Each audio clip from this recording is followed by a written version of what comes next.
안녕하세요. 십시일강 채널 김형숙입니다. 오늘 특별한 게스트를 모셨습니다. 바로 권인숙 작가님입니다. 권인숙 작가님은 삼형제, 대쥐 삼형제 생각나죠? 그런데 삼형제의 엄마이자 감성 코칭 전문가로서 많은 분들에게 감성적인 통찰을 전하고 계신데요. 오늘은 작가님의 이북입니다. 나를 사랑하면 흔들리지 않는다. 나를 사랑하면 흔들리지 않는다. 여러분 많이 흔들리고 계시죠? 그간의 경험과 삶의 이야기를 나눠보겠습니다. 먼저 작가님 오늘 인터뷰 응해주셔서 감사드립니다. 감사합니다. 네, 먼저 자기소개 해주시겠어요? 안녕하세요. 저는 예전에는 감정 코칭 전문가로 활동을 했었고요. 지금은 AI 아티스트로 활동하고 있는 작가명은 그리케이고요. 본명 권인숙입니다. 반갑습니다. 네, 반갑습니다. 그릿케이 AI 아티스트. 네, 저하고 좀 비슷한 일을 하고 계시네요. AI 아티스트. 우리는 지금 AI 시대이기 때문에 AI 아티스트로 살아가야 되겠죠. 그러면 AI 아티스트, 이거 모르시는 분들이 너무 많을 것 같아요. 잠깐 이야기해 주실래요?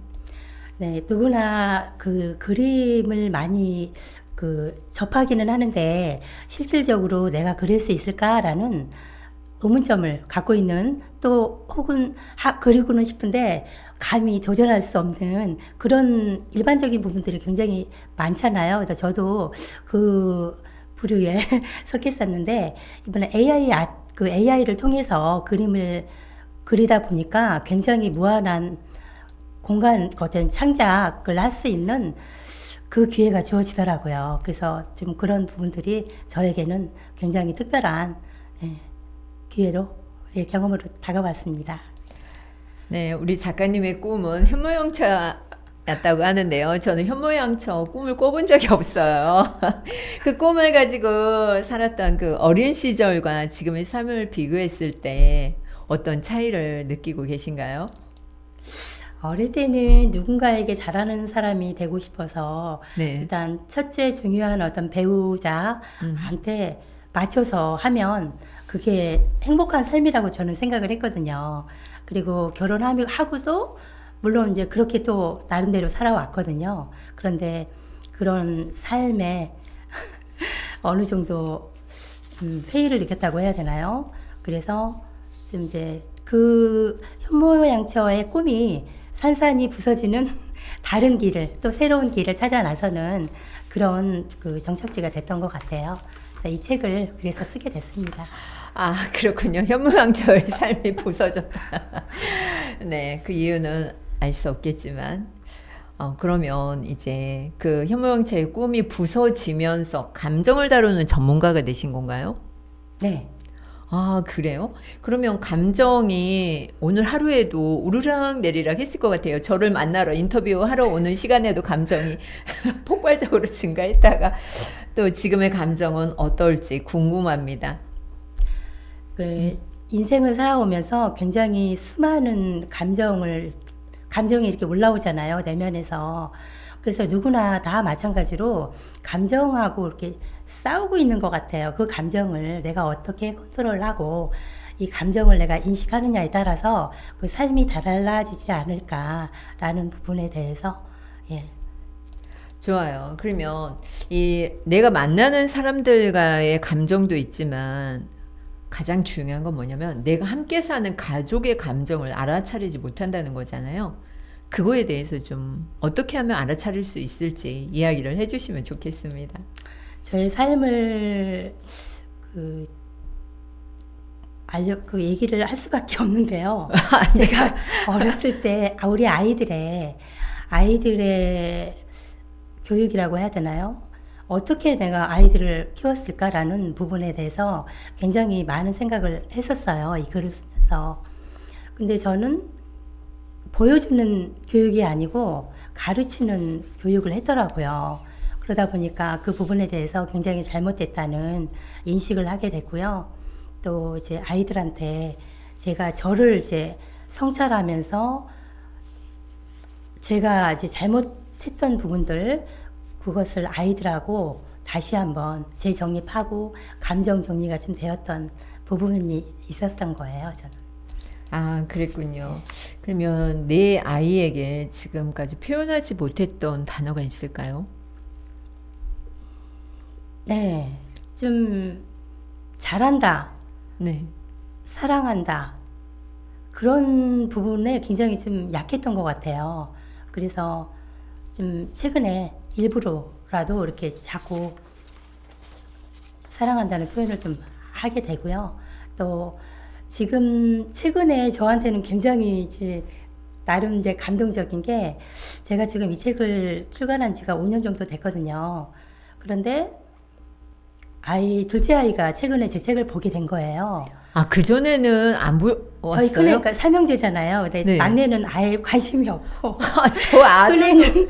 큰애는 이 책을 이제 출간하자마자 봤어요. 네. 그래서 이제 큰애하고는 평소도요, 그리고 친구처럼 대화를 많이 하는 편인데 네. 둘째 녀석이 최근에 이 책을 보고 굉장히 이렇게 느낌을 많이 받았나 봐요. 그래서 나도 엄마처럼 새로운 의식, 새로운 삶을 살고 싶다는 거를 생각을 했는데요.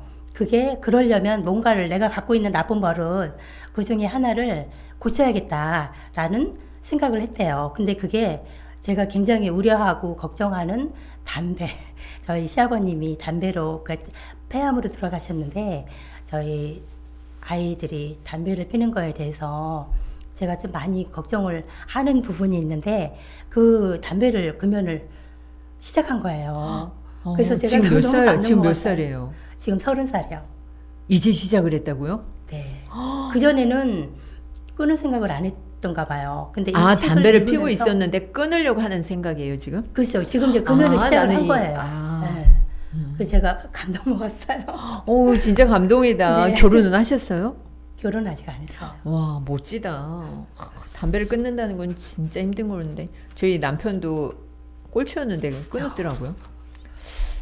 대단하십니다. 그 둘째 아들 화이팅. 엄마의 사랑스러운 아들이 되었으면 좋겠네요. 우리 이제 책에 보면은 수혜와 결핍에 대해서 말씀을 하셨는데 그러면 그 감정들이 이제 작가님한테 수혜와 결핍에 대해서 어떻게 다가왔고 어떻게 극복을 하셨는지 그 내용이 좀 궁금하네요. 역시 저의 어린 시절로 돌아가지 않을 수가 없습니다. 아, 어린 모든 시절. 감정은 어린 시절부터 시작을 하잖아요. 근데 제가 어렸을 때 거의 한 5, 6살 때 저는 가족들하고 헤어진 경험이 있어요. 그래서 이제 경제적인 부분인데 원래는 그 전라도 순창에서 살았거든요. 근데 가족 이제 이사를 하면서 전라도 광주로 가는데 방이 이제 부족하다 보니 제가 선택이 된 거죠. 가족 이제 5남매인데 거기서 저만 떨어지고 이제 그 6개월이라는 그 몇 시간이 살 때예요? 그게 7살 때요. 7살 때. 어머, 네. 한참. 근데 그때 그러니까 6개월 정도 헤어졌는데 그 6개월이라는 시간이 저의 40년 세월을 지배하고 있더라고요. 아, 근데 그거를 제가 몰랐거든요. 네, 이제 분석 공부를 하면서 거의 한 7년 정도 제 분석 공부를 했는데요. 그 공부하면서 알게 된 거예요. 내가 왜 그동안 이렇게 살아왔지? 저에 대한 이제 성찰이라든가 나름대로 굉장히 진한 흔적을 되밟아 보니 아, 이렇게 살 수밖에 없었다는 거. 그러니까 모든 감정이 그런 것 같아요. 지나온 삶에서 이렇게 나오는데 똑같은 상황인데 어떻게 받아들이느냐에 따라서 그 삶의 방향이 바뀌어지는 것 같거든요. 근데 저는 소외와 결핍적으로 그걸 잡은 거예요. 선택을. 그러다 보니까 계속 끌려다녔던 거죠. 그 주체적이지 못했던. 내 속에 어린아이를 네. 놓아주지 못하고 있었군요. 그래서 저는 이제 근데 중요한 거는 몰랐어요. 내가 왜 의기소침하고 자꾸 작아지는 것 같고 자신감도 없고. 근데 그런 부분들이 계속 뿌리를 찾아가다 보니 어린 시절에 정착점이 그 부분이었던 거예요. 그걸 나중에 알게 됐어요. 그리고 제가 저를 부정을 했던 거죠. 이제 부끄럽지만 저는 별명이 그러니까 분석 공부하면서 그 선생님한테 받은 별명이 있는데요. 고상척이었거든요. 없으면서 있는 척, 모르면서 아는 척. 그렇게 했던 거예요. 보여지지 않는 그 부분에 굉장히 나름대로 이제 그쪽에 좀 많이 치중을 했었고, 근데 그게 결국은 그림자였다는 거죠. 그 부분을 제가 끼치기 시작하게 되면서 세상에 드러나는 계속 숨어있던 내 안에 있는 어린아이를 끄집어내는 계기가 되기도 했어요. 그게 이제 태교책이라는 공조책을 냈던 그게 정점이었지만 거기서 더 나아가서 나를 보자. 나를 세상에 드러내보자. 그게 저한테는 잃어버렸던 저를 찾아가는 과정이라고 생각을 했고요. 더불어 외롭게 구석뜨기에 이렇게 앉아있는 아이를 끄집어내서 사랑해주자. 알아주자. 맞아. 넌 그런 아이였지? 괜찮아. 그래도 괜찮아. 라고 내가 나를 이렇게 안아주고 내 안에 사랑이 풍만해질 때 다른 사람도 사랑할 수 있을 거라는 생각을 했거든요. 그런 취지로 나왔고, 지금 최근에는 이제 둘째 아이하고 대화를 참 많이 하는데요. 어제도 이제 그런 얘기를 했거든요. 그러니까 제가 느꼈던 거, 제가 갈등했던 부분들을 이 아이도 과정을 지나고 있는 거니까 그러니까 저는 너무 이제 행복한 게요. 이 아이, 저는 그때 당시에 전혀 모르고 계속 거기에 매몰돼 있었잖아요. 방법을 모르니까. 근데 저는 한 단계 제가 우리 아이보다는 한 단계 살았고 또 공부했고 책을 냈고 하다 보니까 아이가 고민하는 거 갈등하는 부분에 대해서 제가 이렇게 같이 대화를 하고 공감을 해주게 되더라고요. 그래서 부끄러워하지 말고 그냥 그대로의 너를 인정을 해라. 일단 그러다 보면 그게 시작이다. 더 이상 잘하려고도 하지 말고 그런 부분에 대해서 대화를 어젯밤에도 했거든요. 소중한 시간을 가졌네요. 정말 대단하십니다. 네, 이야기를 듣다 보니 시간이 참 잘도 갑니다. 이 책을 통해서 독자들에게 전달하고 싶은 가장 중요한 메시지가 있을 것 같습니다. 그 메시지는 무엇일까요? 네, 지금 제가 말씀드린 그 연장인데요. 가장 중요한 거는 나라는 거죠. 이 세상에 단 하나, 누구와도 바꿀 수 없는 소중한 나 자신이거든요.